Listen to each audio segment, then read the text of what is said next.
नमस्कार दोस्तों, आज डिस्काउंट की तीसरी क्लास है और आज से डिस्काउंट पूरी तरह समाप्त हो जाए।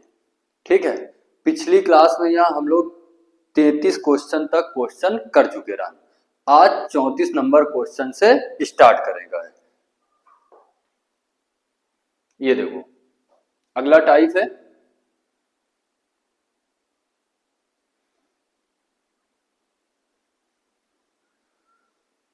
देखो क्वेश्चन में क्या कह रहा है, यदि 3 साड़ी की खरीद पर एक साड़ी फ्री मिलती है, ठीक, तो प्रत्येक साड़ी पर प्रभावी छूट क्या है। यानी कि दुकानदार कहा कह रहा है अगर तुम 3 साड़ी खरीद रहे हो तो में से कितनी फ्री दे रहे हो है, एक दे रहे हो। यानी कि पैसा तो तुमसे 3 का ले रहे हो, लेकिन तुम 3 और 1 फ्री, यानी कि कुल साड़ी कितनी लेके आ रहे हो, 4। तो छूट परसेंट पूछ रहे हो है। तो ऐसे सवाल का आप लोगों का कैसे करेगा, ध्यान दो। देखो कितनी साड़ी फ्री मिल रही, एक, तो वो ऊपर, और कुल साड़ी नीचे। 3 में से 1 फ्री, यानी कि टोटल कितनी, 4, और इंटू कितना, 100। तो इससे डिस्काउंट परसेंट निकल के आ जाएगी, दुकानदार कितना डिस्काउंट दे रहे हो। सॉल्व कर दो, 4 से भाग कर दो, कितने बार जाए, 25 बार, यानी कि आंसर कितना आ जाए, 25%। कितना आ जाए, 25%।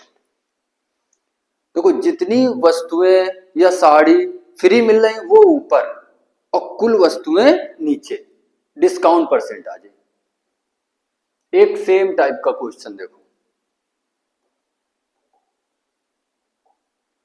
ये देखो क्या कह रहा है, एक फल विक्रेता 24 आम पर 1 आम फ्री देता है। यह ग्राहक को छूट प्रदान करता है, मतलब ये पूछ रहा है कि यह ग्राहक को कितने परसेंट का छूट प्रदान करता है। ठीक, सेम पिछले वाले टाइप की तरह करेगा है, जितने आम फ्री मिल रहे वो ऊपर, जितने आम फ्री मिल रहे वो ऊपर, और कुल आम नीचे। 24 1 25 और गुणा कितना, 100। तो इसे छूट परसेंट आ जाए। सॉल्व कर दो, 25 से काट दो, कितने बार, 4 बार, यानी कि आंसर कितना, 4% का डिस्काउंट देता है।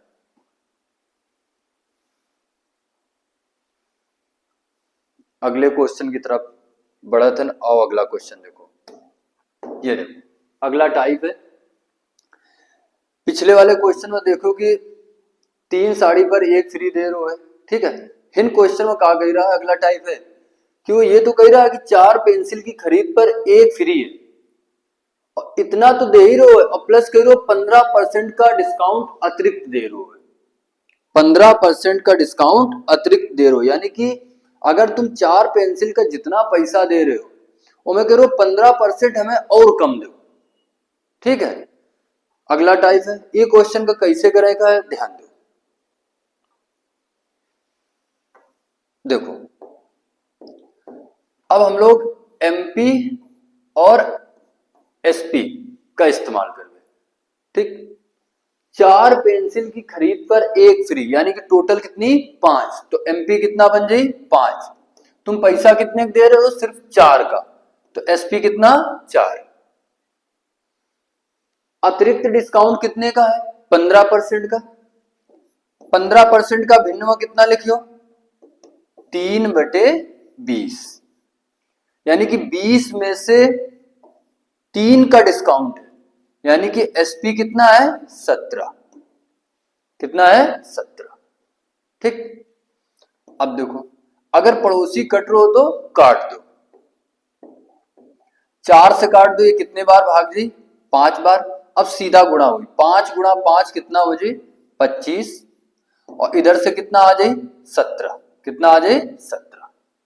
अब बताओ अंकित मूल्य कितना है, 25, और विक्रय मूल्य कितना है, 17। तो इनसे छूट कितने की है, इनसे छूट कितने की है, 8 की, और कितने पर है, 25 पर, और परसेंट निकालने खातिर गुणा कितना, 100। तो इनसे छूट परसेंट आ जाए। सॉल्व कर दो, 25 से काट दो, कितने बार भाग जी, 4 बार, 8 चौको 32, यानी कि कितनी छूट दे रहे हो है? 32% की छूट दे रहे हो। फिर एक बार इस सवाल का समझ लो, अच्छा सवाल है। कह रहा है एक विक्रेता 4 पेंसिल की खरीद पर एक फ्री देता है और ग्राहक को वह 15% का अतिरिक्त बट्टा देता है। यही तो है, मतलब 4 पेंसिल की खरीद पर एक तो फ्री है ही है और 15% का अतिरिक्त बट्टा दे रहे हो है। तो गौर करो, एमपी एसपी 4 पर एक फ्री यानी कि टोटल कितनी? 5। पैसा तुम कितने दे रहे हो? 4 का। एक्स्ट्रा डिस्काउंट कितना है? 15%। 15% का भिन्न 3/20, 20 में से 3 का डिस्काउंट यानी कि विक्रय मूल्य कितना हुए? 17। अब पड़ोसी अगर कट रहे हो तो काट दो, 4 से काट दो, ये कितना आ जाए? 5। 5 गुणा 5 कितना आ जाए? 25। इधर कितना आ जाए? 17। अब अंकित मूल्य अगर 25 है और विक्रय मूल्य अगर 17 है तो इनसे छूट कितनी है? घटा दो 8 की। कितने पर? 25 पर। परसेंट निकालने खातिर गुणा कितना? 100, यानी कि 32% की छूट है। एक सेम सवाल और देखो, सेम टाइप का। ये देखो, करें की कोशिश करो, सेम टाइप का है, सेम तरीका लगाओ।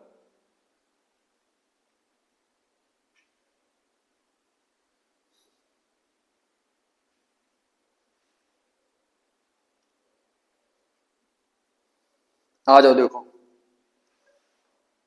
एमपी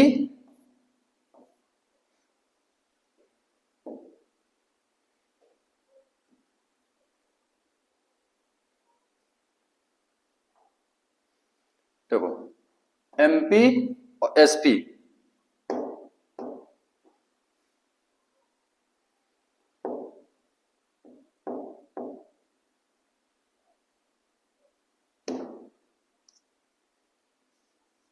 देखो एमपी एसपी का इस्तेमाल करवे, ठीक।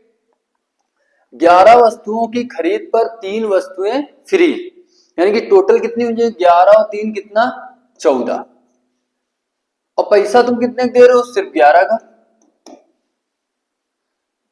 अतिरिक्त डिस्काउंट कितने का है? 12.5% का, ठीक। तो 12.5% का हम लोग भिन्न में कितना लिख रहे हैं? 1/8, यानी कि 8 में से अगर 1 की छूट है तो विक्रय मूल्य कितना है? 7 है। अब अगर पड़ोसी कट रहे हो तो काट दो, 7 से अगर ये काट दो तो कितने बार दे? 2 बार। 7 दूनी 14, फिर गुणा करा दो तो 8 दूनी 16, इधर से कितना आ जाए? 11। अब बताओ, अगर अंकित मूल्य 16 है, विक्रय मूल्य 11 है, तो छूट कितनी की है? 5 की। और कितने पर है? 16 पर है। और परसेंट निकालने खातिर गुणा कितना? 100। तो इनसे डिस्काउंट परसेंट निकल के आ जाए। काट दो, 4 से काट दो तो ये 4 बार भाग जाए, 4 से काट दो तो ये 25 आ जाए। अब 25 गुणा 5 करियो तो कितना आ जाए? 125 बटे कितना? 4। 4 का भाग दो कितने बार जाए? 3 बार। फिर कितने बार जाए? 1 बार। फिर दशमलव लगा जीरो बढ़ाओ कितने बार? 2 बार। फिर कितने बार? 5 बार, यानी कि 31.25% का डिस्काउंट दे रहे हो है। कुल मिला के वो कितना डिस्काउंट दे रहे हो है? 31.25%। अगला टाइप देखो, ये देखो अगला टाइप कह रहा है एक दुकानदार 5 वस्तुओं की खरीद पर 3 वस्तुएं फ्री देता है, वह 20% बट्टा और देता है और फिर भी 25% लाभ कमाता है। क्रय मूल्य और अंकित मूल्य का अनुपात ज्ञात करें। ध्यान दो भाई, एक तरीका का एक ही लिए, कैसे में क्वेश्चन का करें का है वो का ध्यान दो। कह रहा है कि 5 वस्तुओं की खरीद पर कितनी फ्री है? 3। तो पहले तो वही तरीका एमपी और एसपी। 5 की खरीद पर 3 फ्री, यानी टोटल कितनी है? 8। पैसा कितने दे रहे हो? 5 का। अब देखो, कह रहा है डिस्काउंट कितना दे रहे हो? 20% का बट्टा देता है, तो 20% का भिन्न में कितना लिखे हो? 1/5, यानी कि अगर अंकित मूल्य 5 है और में से 1 की छूट है तो विक्रय मूल्य कितना हो जाए? 4 हो जाए। कितना हो जाए? 4 हो जाए। अब देखा सॉल्व करो, 5 से 5 कट जाए, 4 से भाग करे तो कितने बार जाए? 2। तो इधर आ जाए कितना? 2 और इधर कितना रहे? 1। अगर अंकित मूल्य 2 है और विक्रय मूल्य कितना है? 1 है, तो इनसे छूट कितने की है? 1 की है। और कितने पर है? 2 पर है। और गुणा कितना? 100। तो इनसे डिस्काउंट परसेंट निकल के आ जाए कुल। 2 का भाग कर दो कितने बार जाए? 50। यानी कि 50% की छूट दे रहे हो। कितनी छूट दे रहे हो? 50% की छूट दे रहे हो। 5 वस्तुओं की खरीद पर 3 वस्तुएं फ्री हैं और एक्स्ट्रा डिस्काउंट कितने का है? 20% का। तो कुल मिला के जो टोटल डिस्काउंट दे रहे हो वो कितना दे रहे हो? 50% का। अब देखो, अगर एक दुकानदार 50% की छूट दे के बाद 25% का लाभ कमाए तो हम इस्तेमाल करेंगे सीपी और एमपी का। पिछले वीडियो में ये कॉन्सेप्ट हम सिखा चुके हैं। ठीक, अगर दुकानदार छूट दे के बाद लाभ कमा रहे हो तो हम सीपी और एमपी का इस्तेमाल करेंगे। तो अब हम सीपी और एमपी का इस्तेमाल करेंगे। सीपी कैसे आई? 100% माइनस डिस्काउंट परसेंट। और एमपी कैसे आई? 100% प्लस प्रॉफिट परसेंट। अब एक बात बताओ, अगर टोटल छूट कितनी है? 50%। तो 100 में से अगर 50% छूट दे रहे हो तो 100 में से 50 घटा दो, यानी कि सीपी कितना आ जाए? 50%। ठीक, एमपी कितना है? 100% प्लस प्रॉफिट परसेंट, यानी कि इनसे लाभ कितना कमा रहे हो? 25%। तो जो एमपी हो जी वो कितना हो जी? 125%। कितना हो जी? 125%। अब एक यहाँ सॉल्व कर दो, तो इनसे काट दो तो ये कितना आ जाए? 1 और ये कितना आ जाए? 5। कितना आ जाए? सॉरी, ये 25 से काट दो, ये कितना आ जाए? 2 और ये कितना आ जाए? 5। यानी कि जो सीपी और एमपी का रेशियो है वो 2 अनुपात कितना है? 5 है। 2 अनुपात 5 है। तुमसे यही तो पूछो, इस क्रय मूल्य और अंकित मूल्य का अनुपात ज्ञात करो, तो आंसर का आ जाए 2 अनुपात 5। देखो, अब ये तरीके से क्वेश्चन कर सकते हैं, लेकिन एक लिए एक तरीका और सीखो। एग्जाम में हमें कैसे करेगा वो पर ध्यान दो। ठीक, देखो, हमें ये बात पता है, अगर दुकानदार छूट दे के बाद लाभ कमाई तो सीपी और एमपी का इस्तेमाल करेगा। CP MP. अब सीपी कैसे? 100% माइनस डिस्काउंट परसेंट। तो इनसे देखो डिस्काउंट कितने का है? 20% का। यानी कि 100 में से अगर 20% माइनस कर दें तो इनसे कितना आ जाए? 80। सीपी कितना आ जाए? 80। और एमपी कैसे? 100% प्लस प्रॉफिट परसेंट, यानी कि इनसे लाभ कितना है? 25% का। तो 100 में से 25% जोड़ दो तो ये कितना आ जाए? 125। ठीक, अब ध्यान दो, 5 वस्तुओं की खरीद पर कितनी फ्री है? 3। तो टोटल वस्तुएं कितनी हो जाएंगी? 8। यानी कि इधर कितने का भाग देने का है? 8 का। पैसा कितने दे रहे हो? 5 का। तो इधर 5 का भाग देने का है। ठीक, इनसे डायरेक्ट सीपी और एमपी का रेशियो निकल के आ जाए। भाग कर दो, अगर 8 का भाग 80 में दियो तो कितने बार जाए? 10 बार। 5 का भाग 125 में कितने बार? 25 बार। अब 10 और 25 का फिर से रेशियो बना दो तो कितना आ जाए? 2 अनुपात कितना? 5। फिर ये तरीके का एक बार फिर से समझ लो, जब भी दुकानदार छूट दे के बाद लाभ कमाए, ठीक है, 20% छूट देता है और फिर भी 25% का लाभ कमाता है, तो हम सीपी और एमपी का इस्तेमाल करेंगे। सीपी कैसे ही? 100% माइनस डिस्काउंट परसेंट। एमपी कैसे ही? 100% प्लस प्रॉफिट परसेंट। अगर 20% का डिस्काउंट दे रहे हो तो 100% में से 20% माइनस कर दो, तो इनसे कितना आ जाए? 80। और 25% अगर 100 में से जोड़ दो तो 125। अब देखो टोटल वस्तुएं कितनी? 5 3 8। वो सीपी में भाग करेगा। तुम पैसा कितने दे रहे हो? सिर्फ 5 का।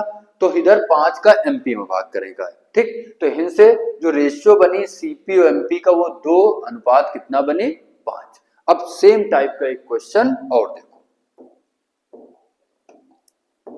ये देखो सेम टाइप का करेंगे, कोशिश करो।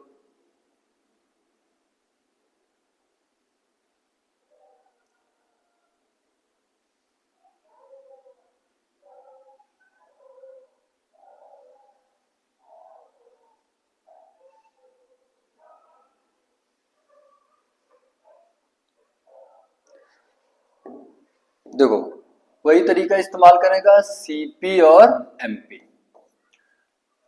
देखो बट्टा कितना दे रहा है 4%, बट्टा कितना दे रहा है 4%। तो 100 में से अगर 4% माइनस कर दो तो कितना आ जाए 96। और इधर लाभ कितना कमा रहे हो 35% का, तो 100 में से 35 जोड़ दो तो कितना आ जाए 135। अब टोटल वस्तुएं कितनी 15 1 16, तो सीपी में 16 का भाग कर दो और एमपी में जितने का पैसा तुम दे रहे हो 15 वस्तुओं का पैसा दे रहे हो तो 15 का भाग कर दो। ठीक, अगर 16 का भाग कर दो तो कितने बार जाए 6 बार, 15 का भाग कर दो तो कितने बार जाए 9 बार। फिर से रेशियो बना दो तो ये आ जाए 2 और ये कितना आ जाए 3, कितना आ जाए 2 और 3। तो क्रय मूल और अंकित मूल का जो रेशियो है वो 2 अनुपात कितना है 3, 2 अनुपात 3। अगला टाइप देखो, ये देखो 40 नंबर क्वेश्चन में कहा गया रहा है, ध्यान दो। 500 रुपए पर 40% की एक छूट तथा 2 क्रमिक छूट 36% तथा 4% में कितने रुपए का अंतर है। ठीक है, कह रहा है अगर एक दुकानदार जो है वो 500 रुपए की खरीद पर या तो तुम्हें 40% का एक बट्टा दे दे या तो 40% की जगह वो 2 बट्टा दे, एक 36% एक 4%। तो ये कह रहा है सवाल में कि इनके बीच का अंतर कितने रुपए का है। अगर वो 40% का बट्टा दे रहे है तब विक्रय मूल्य का है, और जब वो 36% और 4% का बट्टा दे रहे हो तब विक्रय मूल्य का है, उनके बीच का अंतर कितने का है ये पूछ रहे हो, यानी कि जो अंतर है छूट का वो कितने का है। ठीक, ध्यान दो ऐसे सवाल का करेक्ट तरीका क्या है, पहले तो बेसिक समझ लो। 500 रुपए पर अगर 40% का डिस्काउंट दे रहे हो यानी कि विक्रय मूल्य कितना हो जाए 60 बटे 100। ठीक, फिर 500 रुपए पर 2 डिस्काउंट दे रहे हो, 40 की जगह पर 2 डिस्काउंट दे रहे हो 36% और 4%। तो 100 में से 36% माइनस कर दो तो कितना आ जाए 64 बटे कितना 100। फिर 4% का डिस्काउंट है, 100 में से 4% यानी कितना 96 बटे 100। अब देखो जो इधर से विक्रय मूल्य आवे जो इधर से आवे इनके बीच का अंतर, आंसर आ जाए। लेकिन एक सॉल्व करने में तुम्हें टाइम लगे। हम लोग एग्जाम में कैसे क्वेश्चन करवे ऊपर ध्यान दो।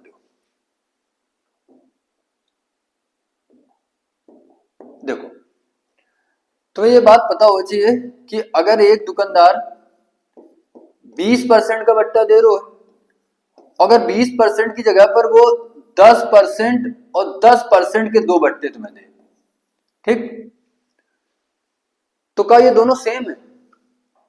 अगर तुम पहली क्लास दी हुई हो तो ये चीज बता दें कि भैया ये दोनों सेम नहीं है, ये 20% लेकिन दिखा रहे हो 10 और 10 कितना दिखा रहे हो 20, लेकिन अगर एक सॉल्व करो तो ये तो टोटल पूरा 20% दे रहे हो है और एक कितना दे रहे हो ध्यान दो, पहले इनका प्लस करेगा है तो कितना आ जाए 20%, फिर पीछे से एक एक अंक के बाद दशमलव लगाने है और फिर इनका गुणा करा देगा तो 1 गुणा 1 यानी कितना आ जाए 1% वो माइनस कर देगा है तो कितना आ जाए 19%। यानी कि वो दिखा रहे हो 10 और 10 कितना 20%, लेकिन दे कितना रो है 19%। और इन अगर पूरा 20% दे रहे हो तो पूरा 20% का डिस्काउंट है, यानी कि ये कम है और ये का है ज्यादा है। तो अब एक बात बताओ 40% ज्यादा है कि 36% और 4% वाला डिस्काउंट ज्यादा हुए, 40 वाला ज्यादा हुए। ठीक, तो अब ध्यान दो सवाल का कैसे करेगा। देखो सिर्फ तुम्हें क्या करने का 36% और 4% के जो 2 डिस्काउंट दे रहे हो ना इनका सॉल्व कर लो, इनका पहले प्लस करो तो ये कितना आ जाए 40%, और फिर पीछे से एक एक अंक के बाद दशमलव लगाओ, इधर से एक अंक के बाद दशमलव लग जाए, इधर से एक अंक के बाद दशमलव लग जाए। ठीक, अब इनका अगर गुणा करा दो, इनका गुणा करा दो तो कितना आ जाए 144, और 2 अंक के बाद दशमलव लगा दो। अब ये हमें माइनस कर दो, 40% में 1.44 अगर माइनस कर रहे हो तो कितना आ जाए 38.66%। बात समझ रहे हो? ठीक, अब एक बात बताओ, दिखा हो रहा है 36 और 4, यानी कि टोटल दिखा हो रहा है 40, लेकिन वो दे कितना रहो 38.66%, और एक बट्टा पूरा कितना है 40%, तो इनके बीच का जो अंतर है वो 1.44% का नहीं है। बताओ, अगर परसेंट में यहां अंतर 1.44% का है तो 500 का 1.44% निकाल लो तो पता चल जाए रुपए में कितना अंतर है। ठीक है, तो इतना तो मैं नहीं करेगा।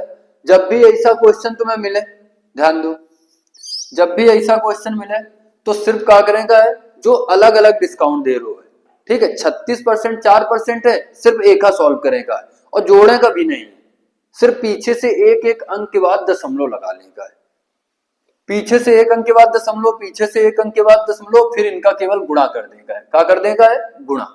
तो जब इनका गुणा करियो तो ये कितना आ जाए 144, और फिर 2 अंक के बाद दशमलव लग जाए, यानी कि परसेंट के बीच का जो अंतर है वो 1.44% का है। अब 500 का सीधे 1.44% निकाल लो, 1.44 बटे कितना 100। अब एक सॉल्व कर लो, सीधे रुपए में यहाँ अंतर निकल के आ जाए, दशमलव हटा के 0 2 बढ़ा लो, 2 0 से 2 0। ठीक, 5 से सीधे गुणा करा दो, कोई दिक्कत नहीं। ये कितना आ जाए 0, ठीक है, ये कितना आ जाए 2 आ जाए, ये 5 2 7 आ जाए, कितने का भाग कर दो 100 का। जब तुम 100 का भाग करियो तो 0 से 0 कट जाए और एक अंक के बाद दशमलव लग जाए, यानी कि 7.2 रुपए का अंतर है। कितने का अंतर है? 7.2 रुपए का। अब एक सेम टाइप का क्वेश्चन देखो, ये देखो, कह रहा है एक वस्तु का अंकित मूल्य 900 रुपए है और इसे 2 लगातार छूट 8% और 8% पर बेचा जाता है, तो विक्रेता को कितना लाभ या हानि होगी यदि वह केवल एक छूट 16% दे।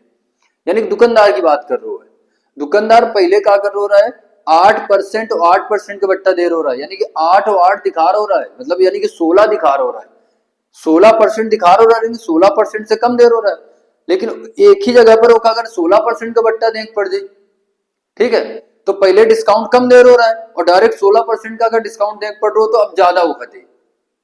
तो बात समझो, हमें पता है कि अगर 8 और 8% की जगह पर वो 16% का डिस्काउंट दे तो दुकानदार का नुकसान हुई, क्या हुई? नुकसान हुई, हानि हुई। तो मैं सॉल्व क्या करेगा 8 और 8, तो 8% 8%, बस पीछे से एक एक अंक के बाद दशमलव लगा लो, ठीक, और फिर क्या कर दो गुणा। तो ये कितना आ जाए 68 64, और 2 अंक के बाद दशमलव, यानी कि 0.64% का अंतर है। अगर परसेंट में यह अंतर इतने का है तो रुपए में निकालने खातिर सीधे कितने का 900 का 0.64% निकाल लो। देखो दशमलव हटा के 2 0, 2 0 से 2 0 गुणा करा दो, 9 छक्का 9 चौक 36 और 9 छक्का 54 और 3 कितना हो जाए 57। अगर इन्हें 100 का भाग करियो तो 2 अंक के बाद दशमलव पीछे से लग जाए, यानी कि 5.76 रुपए की क्या हुई? हानि हुई। क्या हुई? हानि हुई।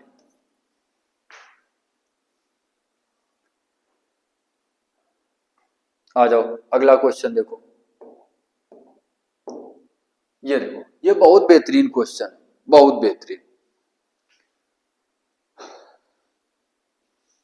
आ जाओ, ये क्वेश्चन कैसे करेंगे, अगला टाइप है, कह रहा है एक किताब पर छूट विक्रय मूल्य का 30% है। जो छूट है ना, जो डिस्काउंट है वो एसपी का कितना है 30% है। अगर 30% का यहाँ भिन्न में लिखो तो कितना लिखो 3/10, यानी कि एसपी कितना 10 और डिस्काउंट कितने का 3 का। अगर विक्रय मूल्य 10 है और छूट 3 की है, छूट कितने की है 3 की है, तो इनसे अगर तुमसे अंकित मूल्य पूछ दें तो अंकित मूल्य कितना आ जाए। अगर कोई वस्तु तुम्हें 10 रुपए की मिल रही है और 3 का डिस्काउंट मिलो है यानी कि छूट मिली है, तो यार जो अंकित मूल्य रहो वो कितना रहो 13 रहो। यानी कि अगर विक्रय मूल्य में हम छूट जोड़ दें तो कहा जाए अंकित मूल्य आ जाए। ठीक, ध्यान दो, बहुत अच्छा सवाल है। सीपी, एसपी और एमपी। अब एक बात बताओ, एसपी पता है हमें कितना है 10 है, ठीक। अब अगर हमें एमपी चाहिए तो 10 में से 3 जोड़ दो, यानी कि जो अंकित मूल्य है वो कितना है 13, ठीक। अब अगली लाइन में क्या कह रहा है, और छूट परसेंट लाभ परसेंट के बराबर है। जो डिस्काउंट परसेंट है ना वो प्रॉफिट परसेंट के बराबर है। अच्छा बताओ, डिस्काउंट परसेंट कहां से निकला था। अगर हमें छूट परसेंट निकालने का है तो हम लोग क्या करें, छूट ऊपर और अंकित मूल्य नीचे। यानी कि अगर डिस्काउंट परसेंट यानी कि छूट परसेंट की गणना करेगा तो वो हमेशा कहां पर हुई, अंकित मूल्य पर हुई। और लाभ या हानि परसेंट की गणना करें तो वो कहां से हुई, क्रय मूल्य से हुई। तो ये बात कह रहा है कि जो छूट है, छूट कहां पर हुई एमपी पर, वो प्रॉफिट परसेंट के बराबर है। और प्रॉफिट कहां पर हुई, सीपी पर हुई। ये दोनों आपस में कहा है, बराबर है, ठीक। अब ध्यान दो, इधर से हमें डिस्काउंट पता है कितना है 3 है, और एमपी पता है इधर से कितना है 13 है, और ये बराबर के है प्रॉफिट अपॉन सीपी के। तो इनसे तुम्हें एक बात पता चल गई कि प्रॉफिट कितने का है 3 का है और सीपी कितना है 13 है। प्रॉफिट कितने का 3 का और सीपी कितना 13। अब गौर करो, अगर सीपी 13 है और प्रॉफिट 3 का है, अगर क्रय मूल्य 13 है और 3 का लाभ है तो विक्रय मूल्य कितना हो जाए 16। अब देखो वस्तु तो एक है, और अगर एक वस्तु बेची जाए तो विक्रय मूल्य भी एक हो चाहिए। विक्रय मूल्य इन दो दिखाई पड़े, इन दोनों का बराबर करेंगे, इन दोनों का क्या करेंगे बराबर। तो 10 और 16 का अगर एलसीएम ले तो 80 आ जाए, यानी कि 10 का भी 80 बनाने का है और 16 का भी 80 बनाने का है। तो अगर 10 का 80 बनाने का है तो ऊपर 8 का गुणा करा दो, और अगर 16 का 80 बनाने का तो नीचे 5 का गुणा करा दो।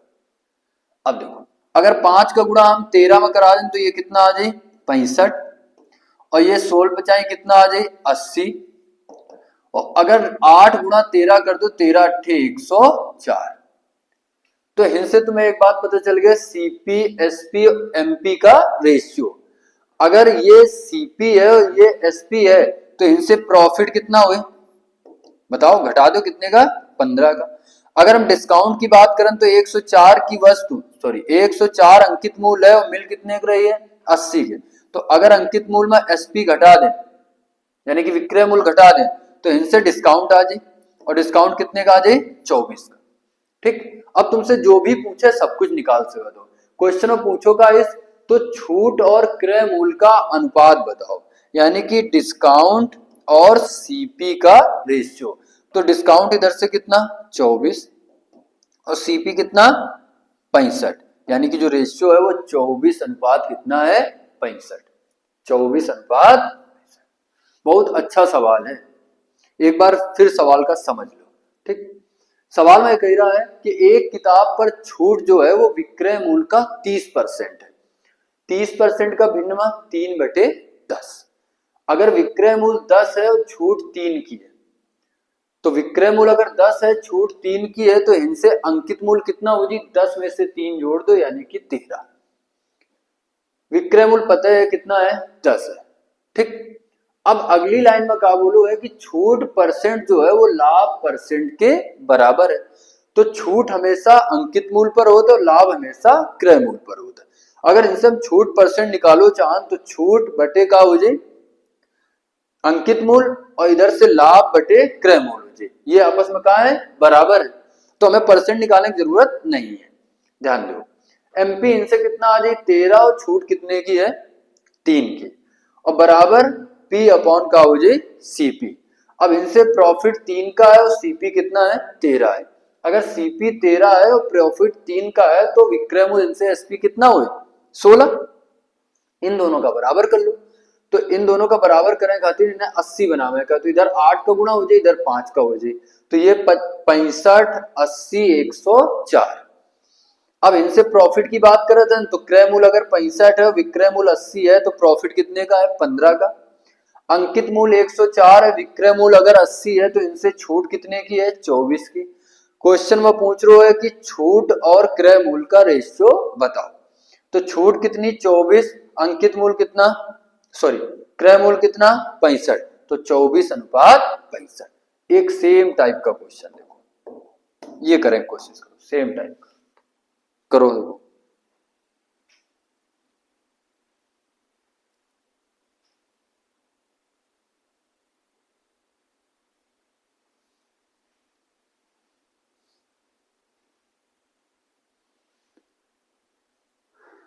आ जाओ देखो कर लेनी हो क्वेश्चन के। यहाँ क्वेश्चन में क्या कह रहा है, एक कलम का विक्रय मूल्य बट्टा का 5 गुना है, यानी कि जो विक्रय मूल्य है वो छूट का कितना है 5 गुना है। अगर छूट 1 की है तो विक्रय मूल्य कितना हुए 5, विक्रय मूल्य कितना हुए 5। तो इनसे लिखो सीपी एसपी और एमपी। ध्यान दो, अब हमें पता है कि सीपी तो कितना है 5 है, सॉरी एसपी कितना है 5, एसपी कितना है 5 है। अगर 5 की वस्तु बेची जा रही है 1 की छूट है तो इनसे अंकित मूल्य कितना हो जाए 6, अंकित मूल्य कितना हो जाए 6। अब अगली लाइन में क्या बोल रहे है कि छूट परसेंट लाभ परसेंट के बराबर है। जो छूट परसेंट है वो लाभ परसेंट के बराबर है। अब बताओ छूट इनसे कितने की 1 की, अंकित मूल्य कितना 6 बराबर प्रॉफिट अपॉन सीपी। तो इनसे प्रॉफिट कितने का 1 का और सीपी कितने 6। तो अगर क्रय मूल्य 6 है और 1 का लाभ हो तो विक्रय मूल्य इनसे कितना हो जाए 7। अब विक्रय मूल्य का बराबर कर लो, तो 5 और 7 का जो एलसीएम आ जाए वो 35 आ जाए, यानी कि 5 और 7 का 35 बनाने का है। तो 5 में अगर हम 7 का गुणा करा दें तो 35 बन जाए और 7 में से 5 का गुणा करा दें तब भी 35 बन जाए। अगर 6 गुणा 5 कर दो तो क्रय मूल्य आ जाए कितना 30, 7 गुणा 5 कर दो तो ये 35 आ जाए विक्रय, और 7 छंग 42 का आ जाए अंकित मूल्य। अब इनसे अगर प्रॉफिट की बात करें तो 30 वाली वस्तु कितने की बेची जा रही 35 के, तो इनसे प्रॉफिट का रेशियो कितना 5, और इनसे अंकित मूल्य बस यानी कि छूट कितने की घटा दो भाई, तो छूट कितने के 7। अब क्वेश्चन में पूछो का इस कह रहा छूट और क्रय मूल्य का अनुपात बताओ, डिस्काउंट और सीपी का अनुपात। तो डिस्काउंट 7 का, सीपी कितना 30, यानी कि 7:30।